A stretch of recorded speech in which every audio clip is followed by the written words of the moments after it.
Bonjour, aujourd'hui on va essayer de commencer la création des sites web en utilisant les langages de base tels que HTML, CSS et en passant vers un premier framework tel que Bootstrap. Alors pour cette première séance, on va préciser quels sont les logiciels dont on a besoin. Alors pour commencer la création du site web, vous aurez besoin de plusieurs logiciels. Heureusement, on peut les retrouver tous dans un seul site qui est nommé Ninit. Alors ce site, c'est pas obligatoire, vous pouvez télécharger chaque logiciel à partir de son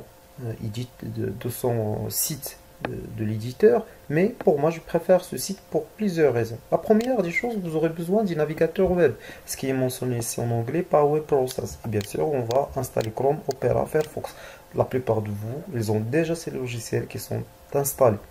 Aussi, on aura, donc ça c'est un navigateur de texte. De quoi s'agit-il? C'est lui qui va permettre d'afficher les réalisations dont on a besoin. Bien sûr, on aura besoin d'un logiciel qui permet de faire l'édition du texte ou bien l'édition du texte pour les programmateurs. Il y en a plusieurs options nouveaux. Vous pouvez utiliser soit Notepad++, quand vous avez le droit d'utiliser Visual Studio Code. Et bien sûr, vous aurez d'autres choix, tels que d'autres qui sont par exemple WYSIWYG, tels que Dreamweaver.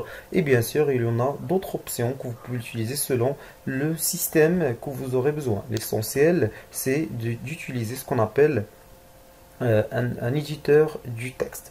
Donc, en principe, il y en a d'autres logiciels que vous pouvez réutiliser, tels que FileZilla. Mais dans la dernière étape, c'est l'étape de quoi? C'est l'étape de upload, ou bien comme on peut dire, c'est l'étape de transfert de fichiers à partir de votre PC, ce qu'on appelle le serveur local, vers le serveur distant, c'est-à-dire le site d'hébergement dans lequel tout le monde peut accéder pour voir vos réalisations. Donc ça pour la première des choses. Donc principalement, vous aurez besoin d'un éditeur de texte et d'un navigateur web. Mais à part ça, vous devez avoir bien sûr d'autres logiciels pour améliorer votre service. Une petite surprise, que vous n'avez pas besoin d'avoir une connexion internet au départ pour réaliser les sites web. Vous pouvez commencer seulement à créer vos sites sans utiliser l'internet. Mais bien sûr, si vous avez internet, vous pouvez le faire pour réaliser des recherches et ainsi de suite. Ou bien, au cas d'utilisation de FileZilla, si vous voulez faire le transfert des fichiers. Donc ça d'une part. Donc voilà, on a précisé les logiciels, mais vous devez avoir d'autres logiciels supplémentaires comme WinRAR pour les fichiers compressés si vous voulez télécharger des templates ou bien des trucs dans ce sens-là. Vous devez avoir Fox Editor ou bien n'importe quel logiciel tel que Adobe PDF. Vous devez avoir un logiciel pour le retouche d'images. Ici, ce qui est proposé, c'est GIMP, mais si vous avez, comment on peut dire, Photoshop, ça sera beaucoup mieux. Et même si vous avez d'autres applications, par exemple l'application Canva qui existe en ligne pour réaliser du retouche sur les images. Et bien sûr, vous devez avoir des lecteurs vidéo tels que VLC et bien Calas. Donc généralement, c'est ce qu'il faut retenir, ce sont les logiciels dont vous aurez besoin. Alors maintenant pour l'utilisation de Ninit, alors le truc est très simple, il suffit de cliquer maintenant sur Get Your Ninit. Alors une fois que vous allez cliquer, automatiquement vous aurez un fichier d'installation. Je vais faire seulement le départ car j'ai déjà tous ces logiciels, je l'ai déjà installé, mais je vais essayer de vous montrer. Donc une fois que votre fichier est téléchargé, il suffit de cliquer sur ouverture de fichier exe, automatiquement vous aurez la préparation de setup.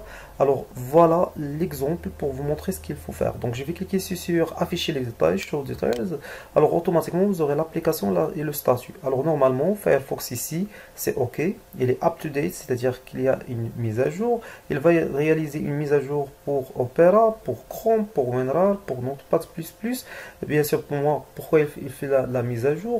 Pour une simple raison, c'est juste pour montrer, comment on peut dire, les logiciels dont on a besoin. Alors une fois qu'il termine comment on peut dire, le téléchargement de tous les logiciels, il va passer vers une étape d'installation. Donc tout ce que vous allez faire, c'est seulement cliquer sur ces fichiers et attendre tel qu'il termine le temps pour qu'elle termine toutes ces opérations. Et voilà, vous aurez tous les logiciels et tous les outils dont vous aurez besoin pour la réalisation de votre site. Comme vous voyez maintenant, c'est l'installation de Opera.